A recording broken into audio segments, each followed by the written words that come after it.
Hi, I'm Glenn, Dave's behind the camera with NC Beer Guys. Welcome to another episode of NC Beer Buzz. We continue our journey through the western part of North Carolina, the far western part of North Carolina. As I've said in some other videos, we want to make sure that our viewers know that there is craft beer west of Asheville. If you're on your craft beer journey, don't just stop at Asheville. For all the great breweries that are in Asheville, there are also some really great breweries outside of Asheville, and there's going to be a really great new brewery coming in the next few months here in Bryson City, and we're right here on Everett Street, which is, if you don't know Everett Street, you know the main drag in Bryson City, and this is where we are, overlooking just a beautiful outlook. We're on the deck. You see behind us there's construction going on, and we're going to talk to Mark, who's one of the co-founders here with his wife, Kim Pettit. And these guys have come down. They've been here for a few years now, but they originally come from Minnesota. And of course, Noah, who you might know from his tenure around, he's been around brewing in North Carolina for a while, most recently at Lazy Hiker. And he's come on to join the Pettit team, and we're going to see what great things they can do here at Mountain Layers Brewing Company. Yes, sir. Is that right? Yes, okay, got that right. Thank you. Good. So, you were already here, been here a few years? Well, you know, my wife and I have been vacationing here in western North Carolina, Swain County, for about 15 years. Okay. And we found that, you know, it's a place we love to come back to. We love the area. We love the people.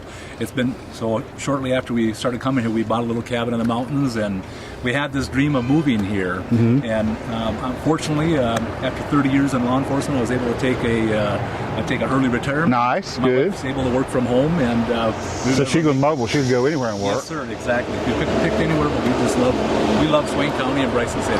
But you couldn't stay retired long, apparently. No, I have to have a purpose in the morning. Yeah.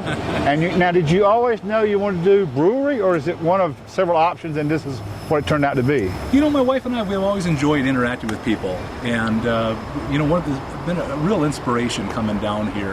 After living here a couple of years now, we had a chance to go around to the different breweries here in western North Carolina and in Asheville, and I tell you, there was a real inspiration. You know, you can tell that there's an environment there where the people in the breweries really connect. Well, craft beer is all about the community. It is. And it's so tied to the community that it comes out of, that it's just not possible to separate the quality of the craft from the community and from the people who frequent places and drink the product. Yes. It's all so ingrained. So I'm not surprised that you felt that, even not being a brewer, because you were not a brewer? No, sir, I wasn't. Right. No, but I've always enjoyed craft beer. You know, it's all the layers. I was going to say all the layers in it and flavor that comes out of it. And had a chance. My wife and I went took a short course at Southwestern Community College, took some brewing, and you know, my wife said, "This is something you really like to do." And you know, my wife came along with me, and we both really fell in love with the concept of brewing. And you know, like you said, it's a great opportunity to, you know, be with people and to share.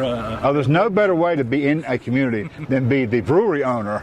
Well, that helps. That helps. Very exciting. Very exciting. And you had sense enough to reach out and get some talent. Oh yes. Who, I mean, you knew what you didn't know. Yes, sir. That's exactly. And right. you know that a lot of, well, not a lot, some people go into the craft beer business, they see it as a great business, as you said, for all the right reasons, but then they don't carry that formula through to remember that in the end, it's all about the quality of the product. You can have a great atmosphere, a great building, a great place, a great location, but if you've got crap beer, you're not going to make it, at least in the long term. Oh, Glenn, that's so true, and that's exactly what we were thinking, you know. And we feel so blessed and honored to have Noah McIntee here. I'll tell you, Noah has not only, you know, a passion for beer, but he understands the importance of quality beer. Right. And you know, he has the skills and the experience. He's so creative too. So you know, we're just so thrilled about Noah being a part of our team. And that's great. So I mean it. It's great. Real that's good to feel the love. That's good. You won't get that every day. You won't get that every day. He won't appreciate you as much every day as he does today. That's right. So let's talk about the beer, then we'll come back to the building and the operation. Sounds good. Is there going to be a flagship, a signature? Is a Mountain Layers beer going to be of one style or all over the board, or what are we thinking?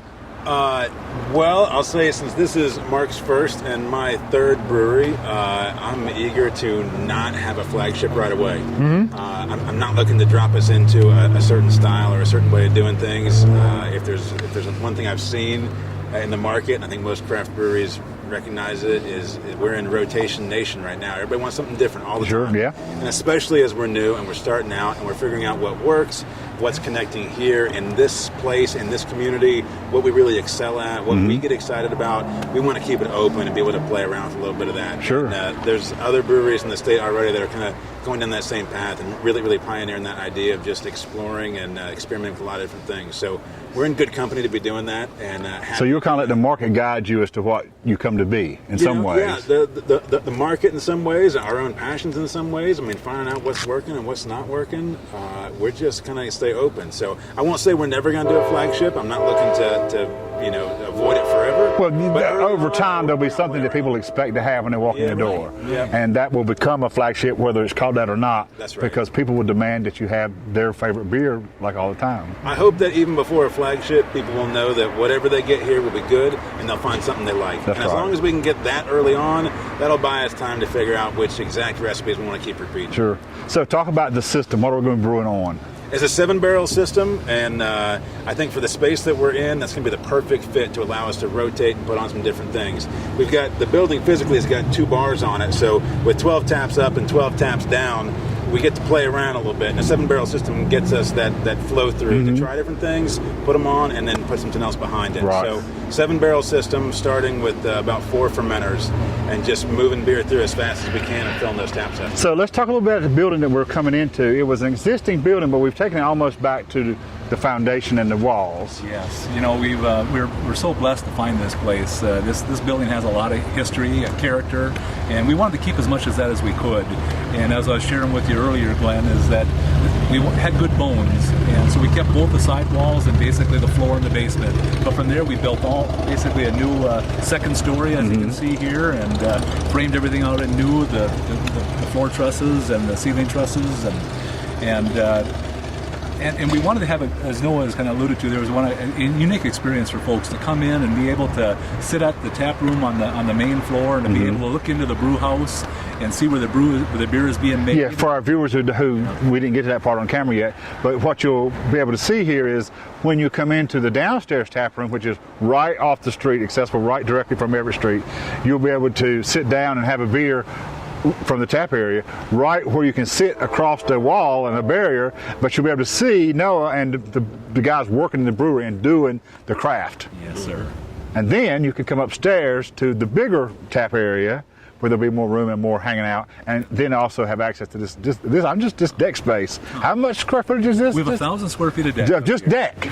I mean, some people don't even have 1,000 square foot in their brewery, and they've got that much on the deck. This is going to be an excellent gathering space, and the view down onto Everett Street is just going to be this is going to be a sought after event space too, I'm sure. Thank you, Glenn. I'm sure. Well, it's one of the things that attracted us to North Carolina. This is a beautiful place, and we're right next to the Great Smoky Mountain National Park and next to the Tuckasegee River, and we love to be outside. And I know that's one of the things that we enjoyed most about being here is being outside. And it has so many wonderful outdoor activities, and we thought, if we could have an opportunity to have a rooftop deck where people can be outside and enjoy this. We're surrounded by mountains here in Bryson City, with a park to our north and the Colby Mountains to our south, and it's just an amazing place. Now, we've talked all about what's going to be. How long are we going to be getting there? Well, I know there's always struggles and challenges, and everybody always thinks they're going to get open before they get open. Well, what are you hoping for, realistic? I'll tell you, I'm feeling a lot more confident now, Glenn and Dave, with Noah here. Okay, good. Noah's been wonderful. But Noah's got to have a building and a brew system. Oh, he does. We're pushing for it. We're getting there quick. So to answer the question, what do you think, Noah? We've been saying generally this year. It'll be this year. Okay. And I think it's going to be in that last quarter of the year. If it comes on the front side of it in October, then everything's lined up right and it's dropped right in place, and we turned it on and everything came out beautifully. And if it's later in the year, at least you'll have some down season to ease into some of what you'll face next spring and summer, and then next year, the leaf season, when you'll have so much traffic. I mean, it wouldn't be the worst thing in the world to open in a slower time to accommodate your learning skill, because I mean, no matter what you've done in the past, you're going to have a learning curve in a new facility. That is so true. So that's going to be, but we hope October, November. Yes, that's what we're hoping. But for sure, maybe this year. Yep. I think Noah has shared this a few times, but he plans to have beer before the end of the year. So that's right. That's the plan. So at least we can have a Christmas party on the deck. At least. Yeah, you come on back. At least. That's right. nice and cool then. Good. Come back and join us. Nice and cool then. Yeah, we did not pick the coolest day in the world. We left Raleigh. It was going to be like 110 degrees. Heat index today. Dave and I were saying in the truck how it was going to be so cool and nice in the mountains. It is beautiful up here, but it's not all that cool. Not today anyway. You're wearing shorts and there's the tuck. Go cool off. That's right. I could be cool enough soon off camera. Thanks for having us. We wish you the best of luck.